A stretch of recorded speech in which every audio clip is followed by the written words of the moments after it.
3 trials were presented in the relapsed refractory space, and basically, the theme there was optimizing the use of Carfilzomib and optimizing or looking at strategies for Len refractory patients. So Lenalidomide refractory patients, because that is the patient population that we deal with, given that the majority of patients go on to Lenalidomide maintenance. So although you saw a whole lot of approvals a couple of years back, remember that the control arm there was always Len-Dex. So this patient population was always Len sensitive and fairly Len naive, Lenalidomide naive. So obviously most of our patients are seeing lenalidomide and they need something different. So the first trial was presented by Dr. Mateus, and she presented this data on behalf of her investigators, about 550 odd patients, or 450 to 500, I don't exactly remember the numbers. Nonetheless, it was looking at the ARROW study, looking at Carfilzomib given in a weekly schedule compared to the conventional Carfilzomib dosing. And the idea here is, the dosing schedule for Carfilzomib is not the most convenient. It's days 1, 2, 8, 9, 15, 16. And what Murray B did here was gave the Carfilzomib once a week, days 1, 8, 15. And what she did was actually escalated the dose of Carfilzomib all the way up to 70 mg per meter square. So I think what I took away from this was a couple of things. One is this is probably the only proteasome inhibitor which truly has shown us a dose response. We can escalate from 21, 27 mg per meter square all the way to 70, and we can see a dose response to that. What it also showed us was that you can give Carfilzomib in a more convenient, user-friendly, patient-friendly way. And what the data showed here was there was a significant benefit in terms of progression-free survival comparing the standard dose of Carfilzomib to the higher dose.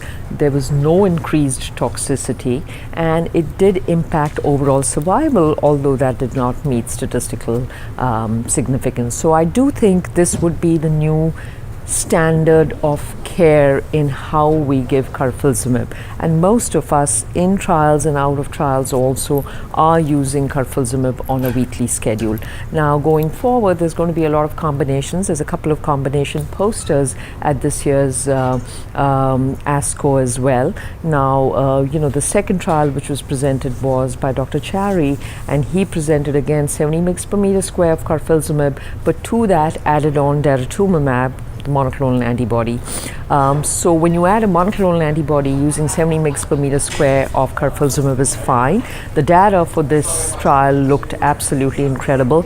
I think one take home for most treating oncologists is what the investigators here did was split up the dose of Carfilzomib, of Daratumumab. The first dose of Dara was split up. That really decreased the infusion-related reactions, and it did not take away from the efficacy. And specifically, when you're giving an IV drug like Carfilzomib, if you can split up Daratumumab the first time round, I think that really helped this trial. The data looks amazing, and if you look at the Len refractory patients, actually, that's the best data I have seen. They had a PFS, median PFS of 14.5 months, which is really quite remarkable. So again, a more user-friendly way of giving it. You could go all the way up to the high doses, and you could combine with a monoclonal antibody. I will caution people, when you combine with other drugs like the IMiDs, 70 mg may not be the best combination. There's a poster here from our group where we did KRD, so Carfilzomib, Lenalidomide, Dexamethasone, and when you combine with an IMiD, 56 mg per meter square is probably what you can get away by giving patients.